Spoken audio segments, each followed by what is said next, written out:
This is me arriving at Huntersville State Forest in northern Minnesota. I'm about to have my first ever ride on my new vintage dirt bike.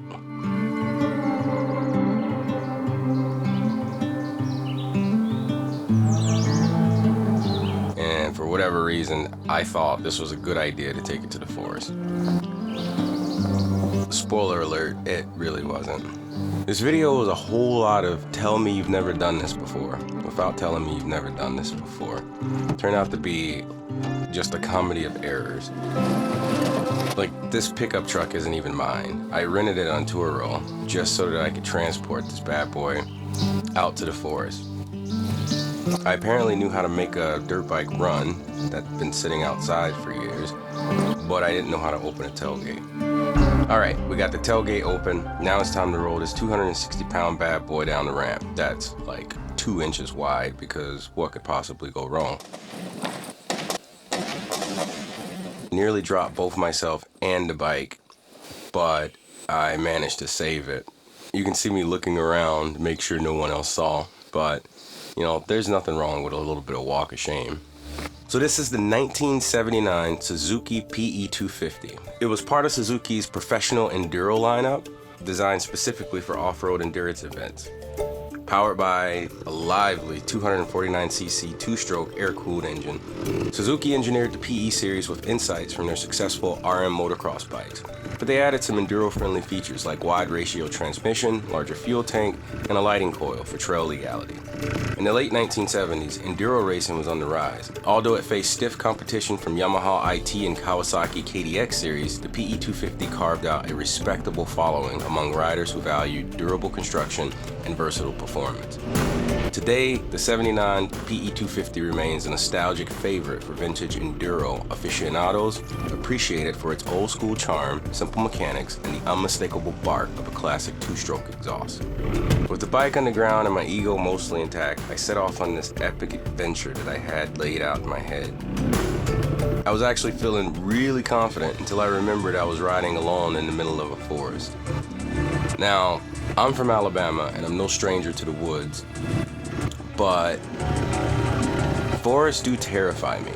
I'm not necessarily one of those people that like to be out in the forest, especially alone. We do have bears here. I couldn't tell you if they were hibernating or not, but my eyes and ears were definitely open. You can probably tell I'm crawling through these trails like a scared cat on roller skates. And I had no idea how physical this would be. Wrestling a 260-pound dirt bike on single track feels like CrossFit meets bull riding, but with trees. The PE officially stood for Professional Enduro, but some fans jokingly called it Pure Enduro or Practical Enduro because it was reputed to run well even under less than expert maintenance schedules. One of the often repeated tale claims a rider rode his PE to an enduro event, raced it, and then rode it home without a single breakdown, an anecdote that highlights the bike's old-school reliability. You could carry enough duct tape and cable ties to rebuild the entire bike if needed out on the trail. Everything was going pretty good until this happened.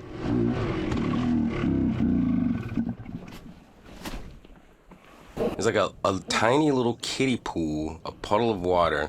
It was actually the third or fourth puddle that I had driven through. Decided to end my day. The bike just coughed, sputtered, and called it quits. I tried all the usual first-time rider techniques. I yelled at it, kicked the tires, made awkward pleading noises, but nothing seemed to work.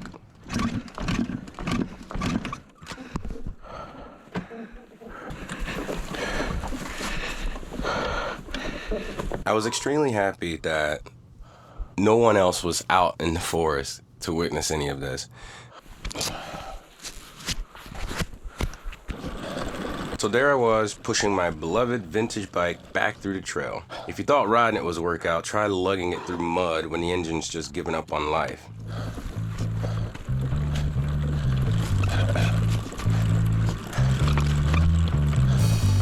But I did manage to get back to the truck, load the bike up, and I got out of there pretty much with my tail tucked between my legs.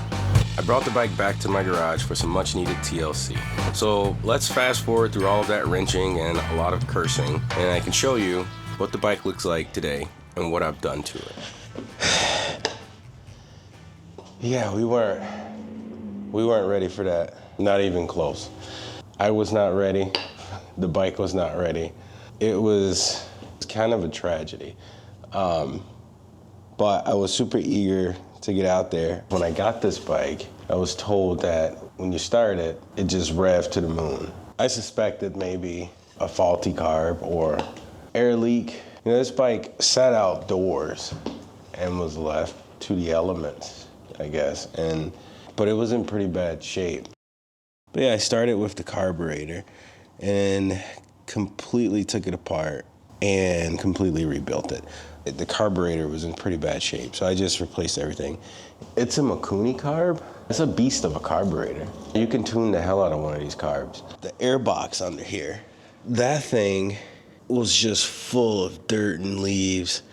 After a little Google searching, I found that air leak was coming from the stator side crank seal. A bike sitting this long, a year at least, 2 years, 3 years, I don't know, maybe not that long, maybe a couple of years.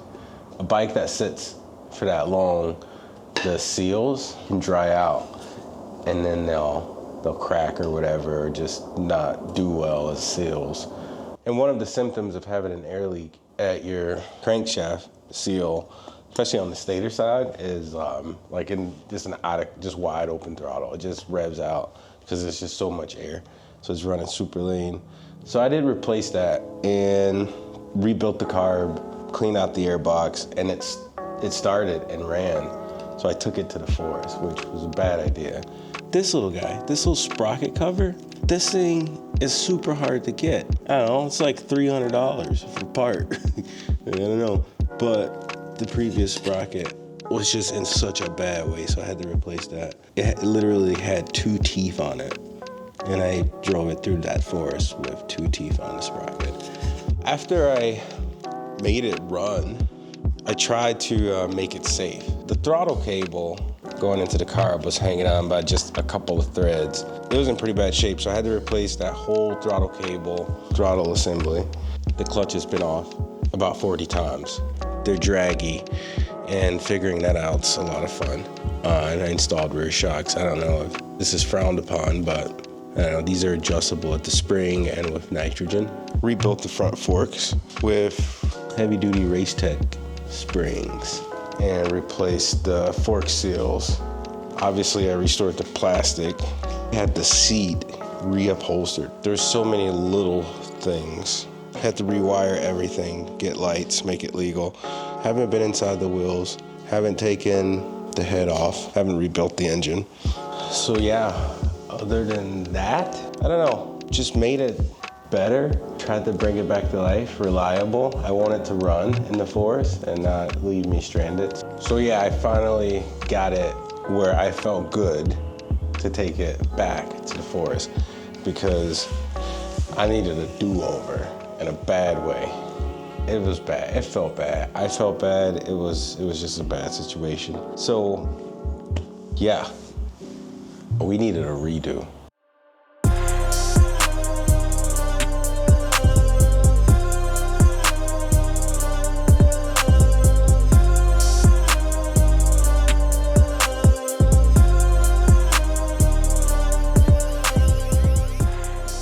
Right?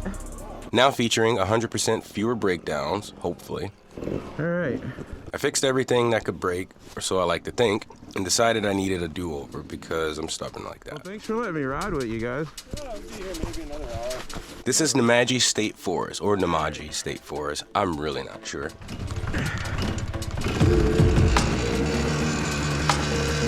So here goes my 3rd attempt, actually.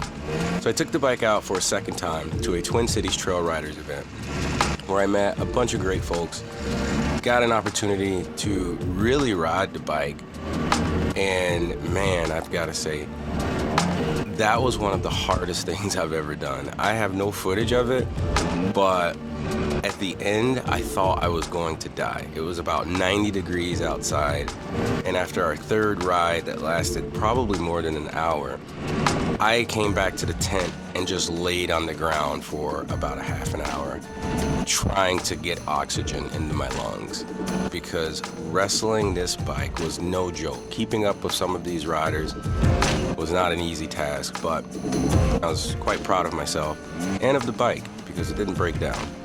So now I thought, let's try this again, get some footage, let's go back out, and achieve the goal.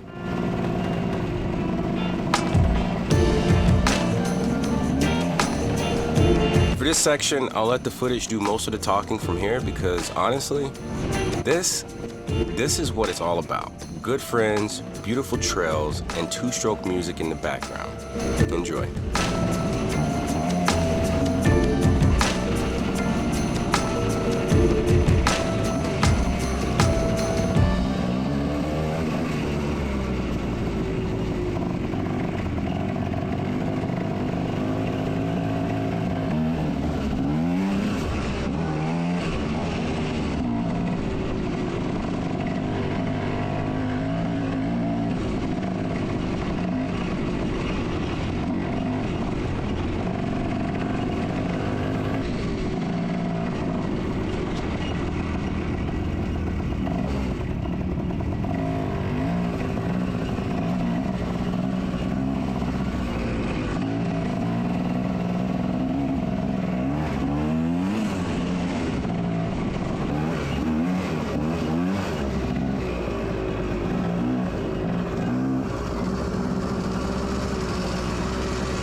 Right there, and he's like fucking. What happened? Nothing. I was up here with a buddy who had a panic attack. Oh, really? Yeah. Oh, You didn't hear that on that stupid video either. Going right on YouTube. nice. The best. Which KTM is that? What's that? Which KTM is that? The 890R. Oh, that's the 890? Holy, that's it in real life, huh? Huh? That's, oh, fuck. That's it in real life, eh? Oh, I got it. I'm just tired. Fucking love it, dude. Do you? Yeah, you're gonna love it. It's higher. It's taller. It's higher, but this and this has a better computer and gyro and stuff. But I mean, it's a lot more, right?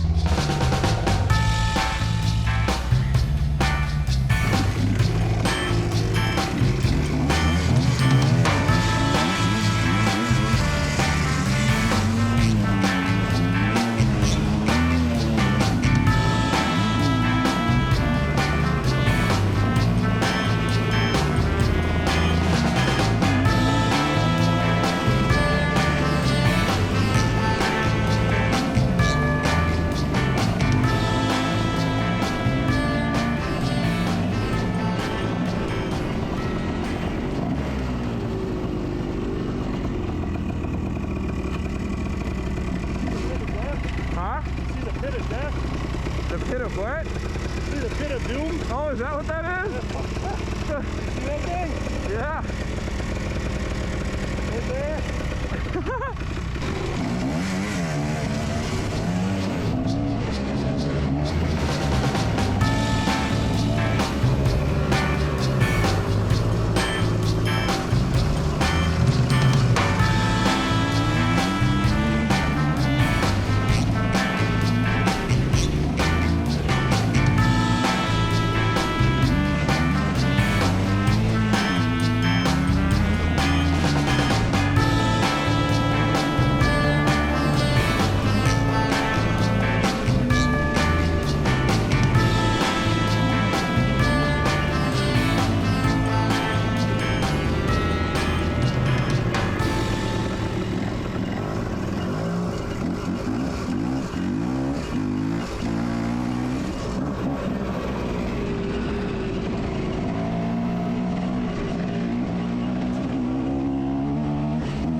John's on the famed KTM 890R. You can tell he absolutely loves this bike, even if he drops it often. 20 of these cutouts.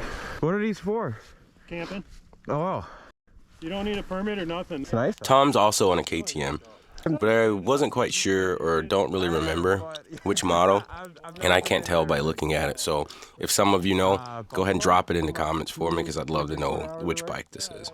Out west? Yeah, the other dude with the WR or whatever, he was from Buffalo too. No way. Yeah, that whole group of 10 dudes, they're like from all over the state. It's just like friends. Oh, shoot. I wish I'd have met the guy from Buffalo. I don't have any friends.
we decided to take this little side trail before heading back to the parking lot.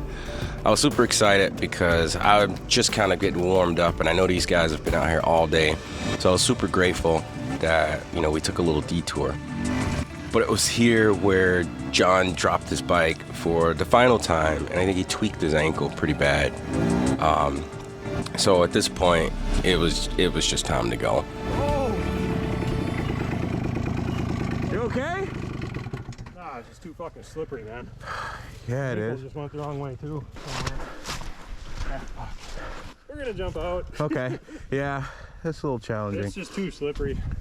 You're doing it. You all right? I'm good. That's gonna need some ice when we get home. Yeah. You gotta keep speed up, and when it's slippery with your shit tire, I just can't go fast. 'Cause Yeah. As soon as I do, I fucking spin off into the Yeah. road. That's 500 pounds. You gotta try to keep up. And John, I just want to say, I do apologize for never helping you pick up your bike each time you dropped it. This was like only the second time I had been out with other riders, so I'm still kind of a new rookie and didn't really understand all of the etiquette. So I do apologize, buddy. Next time we ride, you drop your bike, I'll be there to lend you a hand. And there you have it. That's my second attempt at off-road adventure on my very first dirt bike. What started as a comedy of errors ended in a successful and quite muddy ride.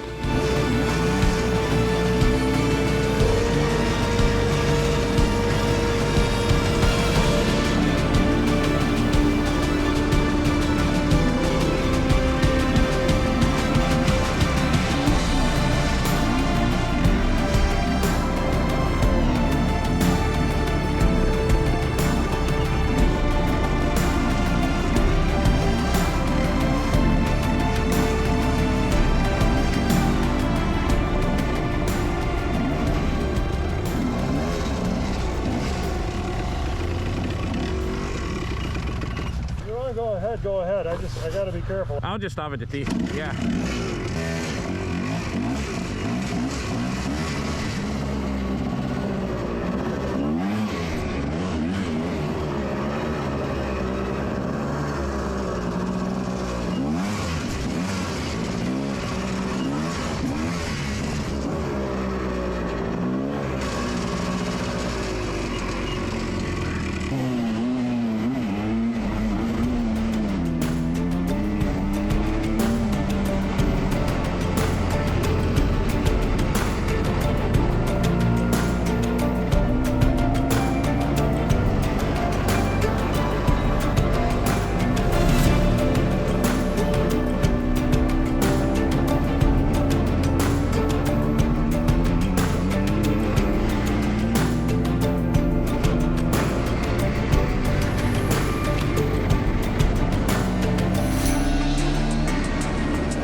If you like this content, man, I think that's a pretty good reason to go ahead and like the video and subscribe. Gives me a little dopamine hit. I've got the new nice CNC tail tighty and the Zenmai integrated tail light. So I'm gonna get rid of my turn signals. So I'm gonna pair the two integrated tail light. It's new for the Yamaha Tenere 700 with the nice CNC. I believe that's the one. So stay tuned for that. Plus, I don't know if you want to see the Camel ADV rear brake fix for the T7. If you like to see that, let me know. I know there's a ton of videos out there, but I'm gonna be installing that. Just hit that like, let me know in the comments. Be great if you subscribe if you like this content. That way you can see when I release new videos, and I've got a few more coming. So thanks for watching, guys. If you enjoyed watching me flail around the forest, consider hitting that like button. And subscribe if you want to keep seeing me make these questionable life choices. Until next time, ride safe, stay away from suspicious puddles, and keep your tailgates from defeating you. Thanks for watching.